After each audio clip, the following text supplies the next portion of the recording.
Merci encore pour votre attention particulière à la chaîne Mwana Congo José Télévision. Notre deuxième émission de cette journée du 16 janvier 2024. Toujours dans les communications. Premier sujet, Oyo Tokolobela. La deuxième émission d'Abisso Yamukula Lelo, ils ont une lettre ouverte. Plusieurs officiers supérieurs, généraux, Basiliko Komela, chef d'État, et puis chef d'état-major, Pona Nini, Toko Yebisabino Yango Awa. Mais balobi, système ya népotisme, et koti nakati ya mutu oyo batie, Pona Kokamba, service ya renseignement. Ezo Lembisa, force armée ya République démocratique du Congo. Dans le même angle d'idée, deuxième sujet, un groupe des officiers supérieurs et des généraux, Basiliko Komela, chef de l'État, pour imposer, implorer, aïba ko sala dialogue, bavanda mesa moko, na Corneille Nanga, na AFC, pour na kimia, na Est de la République démocratique du Congo, pour na position bazanango, Ozanga, Kibundeli, eza penza, komema mboka en péril wana tokokote lango en profondeur ya masolo na biso fin ya état de siège. Alors mokonzi mboka a recommandé gouvernement, ministre de défense, ministre intérieur pona koyeba na ko sala ba faisabilité lolenge ya kobima na kati ya likambo oyo ba imposaki Ituri na Nord Kivu ya état de siège. Tokende ko silisa na troisième point ya likambo ya rapport ya Nations Unies pona ko incriminer Peter Sirimwami, gouverneur intérimaire ya Nord Kivu na kati ya plan ya kobatela ya kobomba ba FDLR. Bana ndeba makambo otoko solola nango mokola lelo. En tout cas, ezo concerné batu oyo esengeli ba défendre mboka makambo. Soki ezwi solution te, soki mokonzi mboka a intervenir rapidement te na makambo o tolingi to solo lango, alors nde tokokende na déclare. Mais je crois que la sagesse est trop grande et pas ya président Félix Tshisekedi koyeba nani na kati ya armée oyo azokolinga ko sala makambo en faveur ya Rwanda pe en faveur ya ba rebelle pona ko fongole la bango nzela kotia mboka entre l'enclume et les marteaux. Mais bakozala na bango démasqué ozala général, ozala officier supérieur, tango lingo kota na kofongola RDC nzela epa banguna yeba ke yonde okokende RDC kotikala. To bandana premier point na biso. Na ebisi bino c'est très capital. Oyo kanga na bo kebinyos parce que je serai vraiment très un peu rigoureux na ba analyse na ngai. To kende mbala moko na point liboso on a sengi bino ya yambwete bo s'abonner. Soki o s'abonner nanu te, je vous en prie, abonnez-vous à la chaîne. Et puis na sengi peyo o le kanako aimer, ko liker émission vidéo afin que yebanako zala sécuriser. Kabola na batu mususu pe commenter opesa avina yo surtout point tozolobela eza point ya sécurité ya mboka na biso République démocratique du Congo. On a lobby eza deuxième émission na biso na mukolelo toujours devant votre serviteur communément appelé Mwana Manianga. Alors c'est parti. Maintenant lettre oyo ba officier supérieur ba komi na kati na bango ba généraux ba to service de renseignement. Des officiers supérieurs des renseignements militaires avaient adressé une lettre auprès du président Félix Tshisekedi Tshilombo, chef d'État, major P, azwaki exemplaire naï. Chef ya maison militaire P, azwaki exemplaire naï. Bazo dénoncé pratique ya népotisme.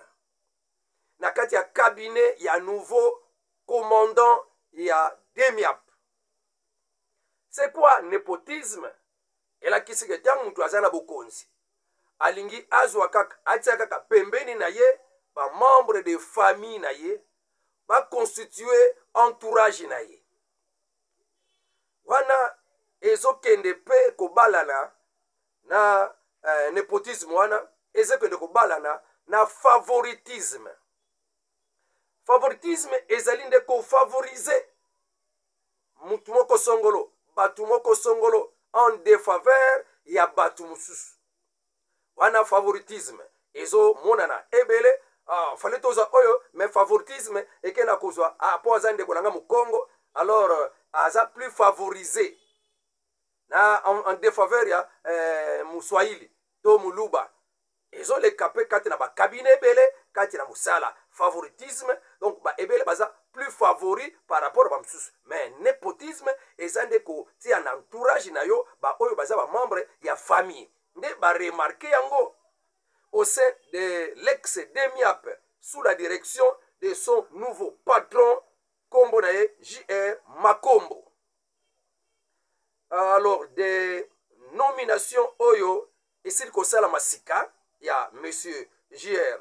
Makombo eza décrié cabinet na ye eza décrié azwi nomination esika mais cabinet na ye asali vraiment eza décrié asili kotia bandeko na ye bana na ye donc balobi ke asili konome mwana na ye moko pembeni na ye cousin na ye moko mwana ne mosusu ya mwasi pembeni na ye na kati ya cabinet na ye oyo bayebi ata eloko moko na kati ya renseignement militaire te qui n'ont aucune expérience dans le domaine hautement stratégique sensible du renseignement militaire. Cela constitue une première dans l'histoire de l'armée congolaise, FARDC. Cela compromet gravement à l'efficacité et à la crédibilité de l'institution militaire, FARDC.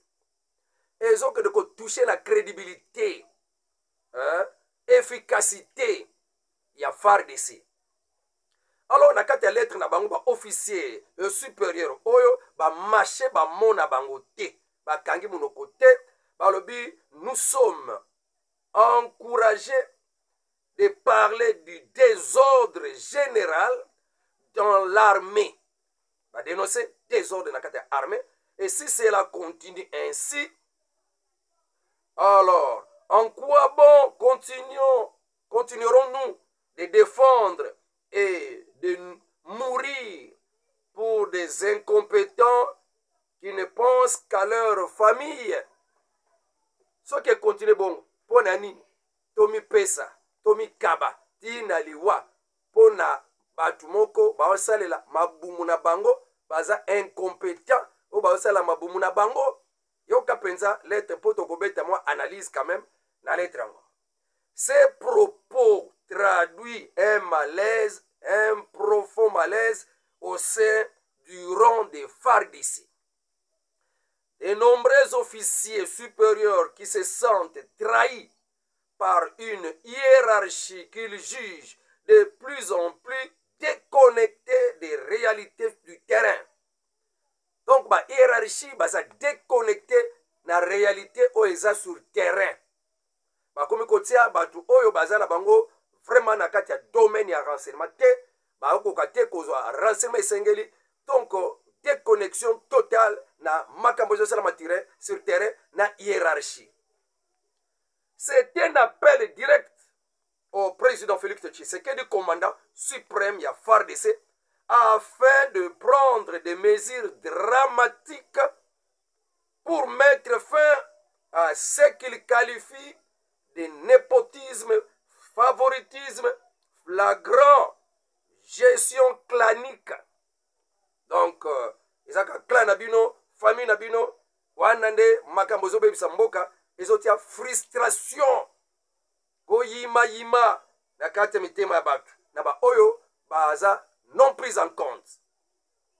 Plusieurs cabinets de hauts gradés, hauts responsables, officiers militaires, pointé aussi du doigt concerné na katia likambo pe oya népotisme, favoritisme.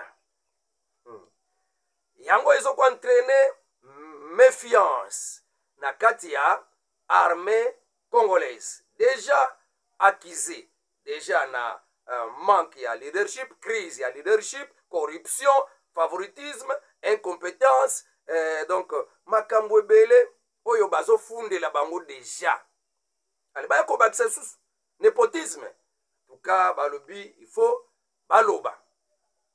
Cette énième accusation risque d'aggraver des divisions internes qui empêcheraient aux FARDC de bien faire face aux menaces des groupes rebelles, de M23, des terroristes qui pèsent sur le pays. Donc, ce qui continue, bongo, réticence kozala, méfiance kozala, pe bamususu bakozala un peu na moi makoki susuté ya kokoba bakosundole la responsabilité et pas ekomema inefficacité ya ba FARDC na kati ya terrain.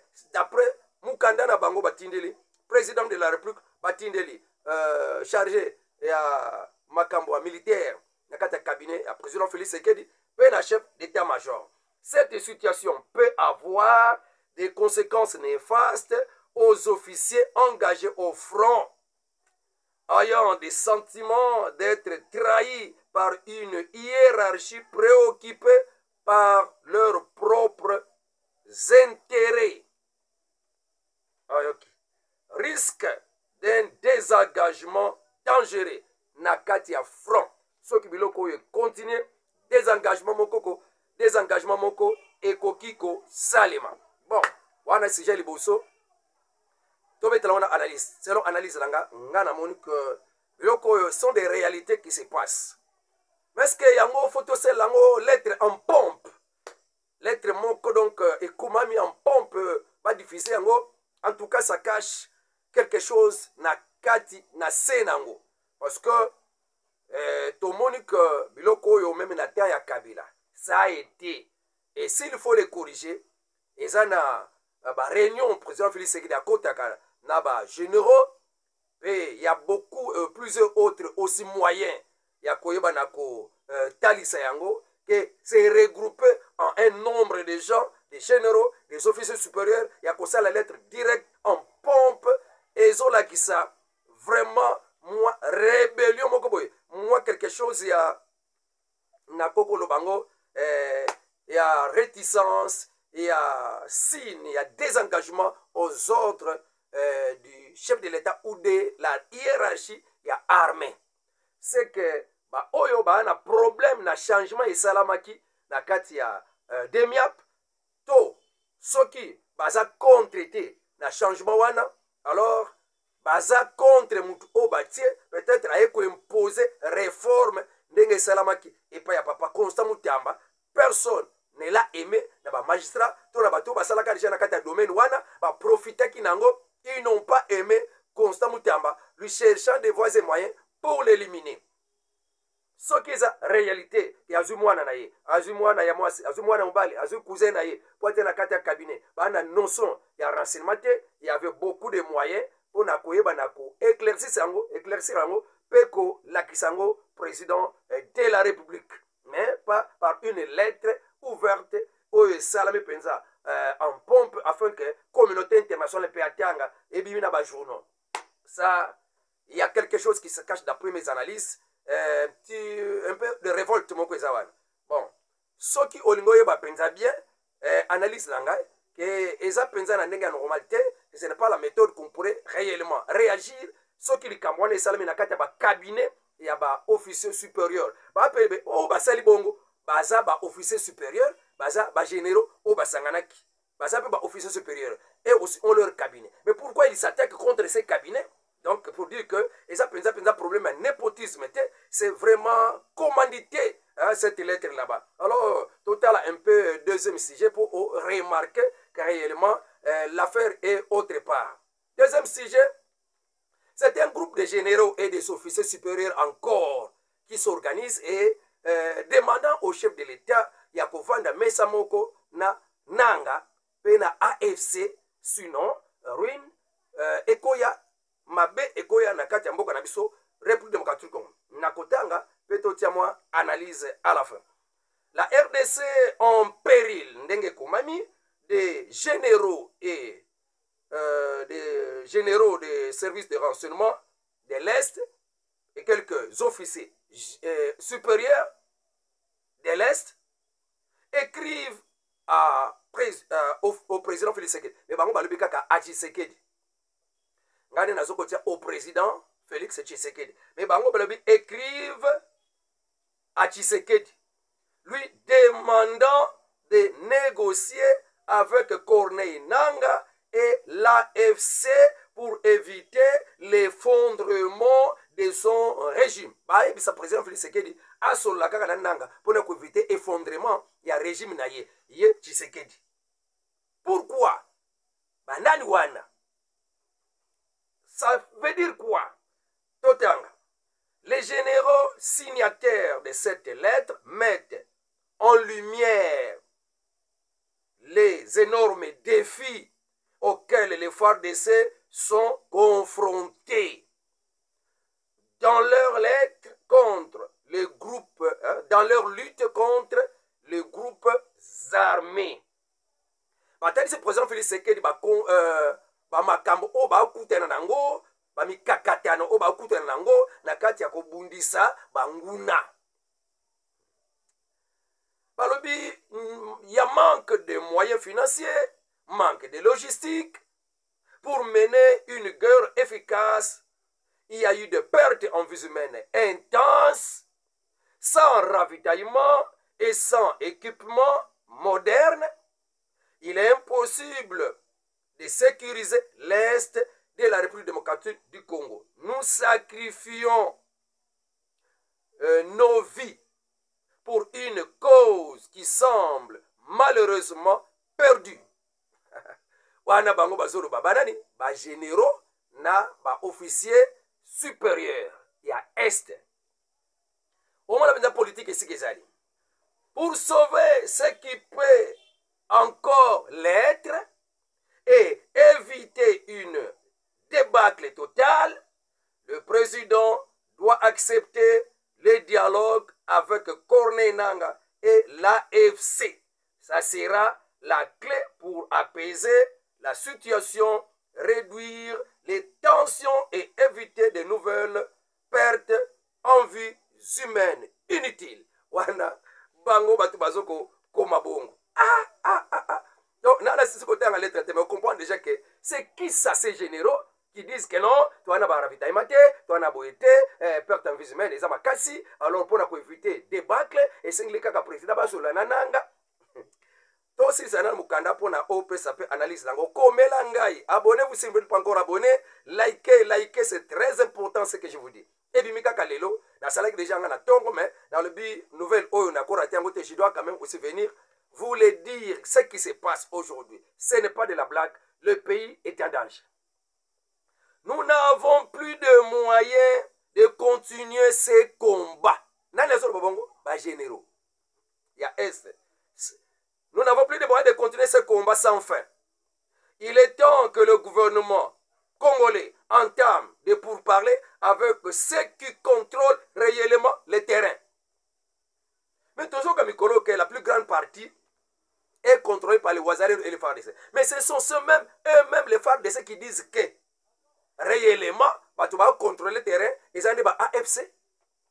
Alors nous sommes où? Félix Tshisekedi, d'après les analystes, Félix Tshisekedi est entre l'enclume et les marteaux. Wana analyse asile kotianga mukanda oyo yé alobi nakoyo kaboye c'est que na moni que le président aza entre l'enclume et le marteau a expliqué na ndenge nini président a commis entre l'enclume et le marteau alobi que ceux qui andimi koyeba na ko parler koyeba na ko solola na nanga bavanda mesa moko oye ayebaka ke jamais akosolola na ba M23 te baza na bango ba terroriste ba supplétif ya Rwanda. Alors, Kosolola na AFC Oazali allié il y a M23 et ça ka Kosolana M23 et komema Sony et kobima lokola signe moko ya faiblesse et pas ya président de la République oya tona kake akotika la Kosolana bangote et comment on a pensé que ça pensa signe de faiblesse na opinion publique pe na classe politique. mais ce qui peut en refuser offre wana ya ba officier ya S na ba généraux ya S wana et qu'on risque et aggraver situation déjà chaotique dans l'Est. Donc, analyse Azorobake, en tout cas, le président Félix Sekedi a commis entre l'enclume et le marteau. Donc, le leadership naïe est déjà mis à l'épreuve d'après cette analyste internationale. Si Maya Koyoka, côté un peu lettre O d'après y. N'habitez pas analyse nayo, mais moi je trouve que, na tant commis, je sais que lobbying mon social n'a cessé à Makasi, contrôlé par Joseph Kabila, et ça pensa. Qu'on touche mingi ba généraux quelques officiers supérieurs à kaka bango ya S wana qui écrivent au chef de l'État que esengle asolana nanga o bayoka kamikolo nyonso o ba wazari no ba soutenaka position ya chef de l'État que jamais toko solana ba terroriste te mato solana Rwanda oyo kolo ya ba terroriste wana. Mais bango, ba généraux, ba FARDC, ils veulent imposer, ils veulent dire que non, en tout cas, jamais, ceux qui kaka, au sali angote, toyebi ke nanga mutaza na plus grande partie, tango kutu Kabila, grande partie penza, et zalaka na maboko ya ba M23, etinda ka bango basula. Mais to komina wana te, ba komina na Goma te, beaucoup d'années, oyo basala te na 2013.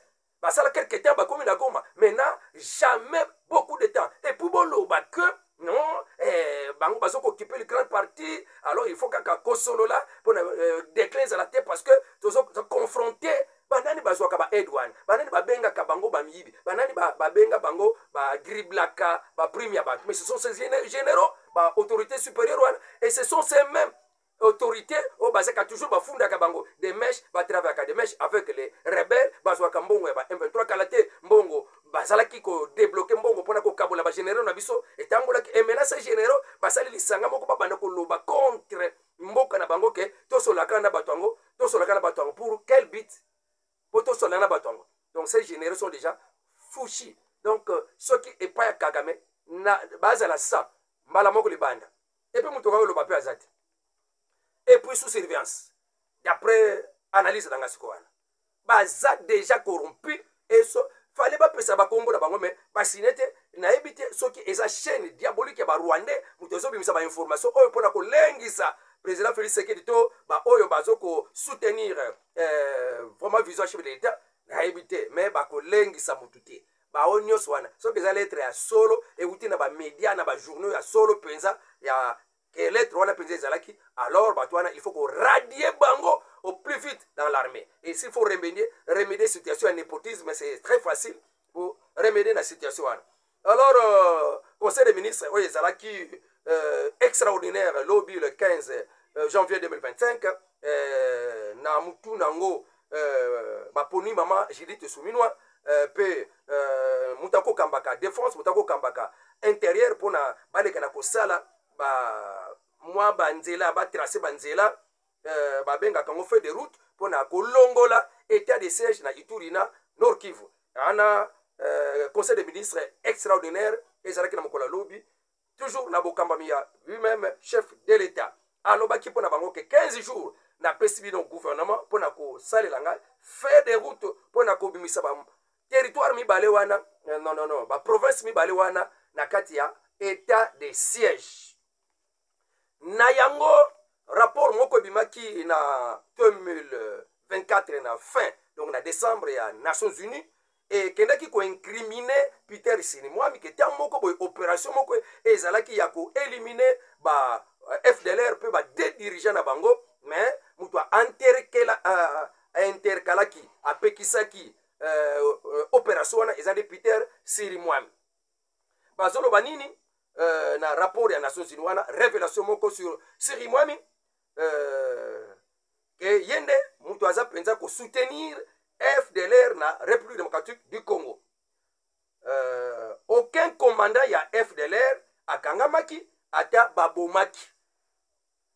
Mais bango nyonso surtout mibale o babande ko viser pona bakanga bango bakambi ya FDLR wana bakendeki na bango ko se réfugier na Kilimanyoka na Niragongo bakangama te baboma pe bango te kuna nde bakendeki ko renforcer ba position na bango ya ki FDLR nde na yango wana rapport ya ba opération ya track ya ba FDLR epai ya ba FARDC. Opération wana nde ba expert ya Nations Unies bazo commenter na rapport ya combattre ba FDLR par les FARDC. Na kati ya rapport wana ya expert ya Nations Unies, ba expert ya Nations Unies bakenda ko indexer ko bimisa na poisa makambo ya Peter Sirimwami ke yende azalaki na ye na bundeko na bato ya FDLR depuis juin 2024 ba soupçonna ye déjà na kati ya masolo na kati ya contact moko entre ye Sirimwami na de leader wana ya FDLR. Leader moko babenge Fidel Sebangenzi, leader mususu ya mibale Pacifique Ntaunguka alias Omega Israel. Alors plus grave encore na kati ya rapport wana ya décembre 2024 ba incriminer Peter Sirimwami à faire capoter les opérations menées près ya Sake du 23 au 24 septembre 2024 par les FARDC contre les FDLR. Ye mutu asukisaki yango na nzela, ye mutu akatisaki yango.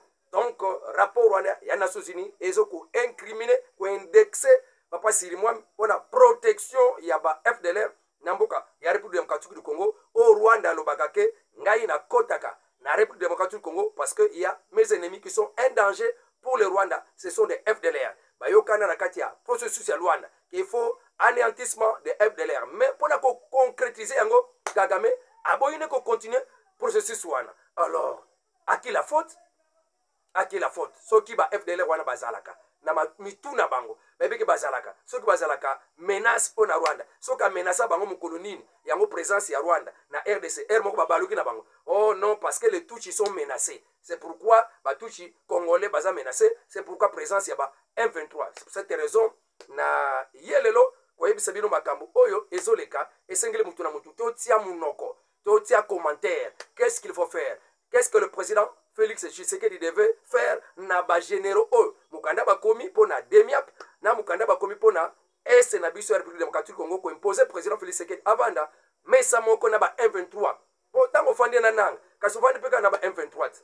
Donc c'est comme ça que je suis à la fin, j'attends vos commentaires. Abonnez-vous si vous n'êtes pas encore abonné, likez, commentez, partagez l'émission. Je suis avec vous tous les jours. O mikolo nzambe apesi 4 mokili oyo mpona kosakolela kabino sango malamu na temps oyo nzambe apesi ngai ya kosala mosala oyo. Avec Dieu nous ferons des espoirs. Au revoir, à la prochaine.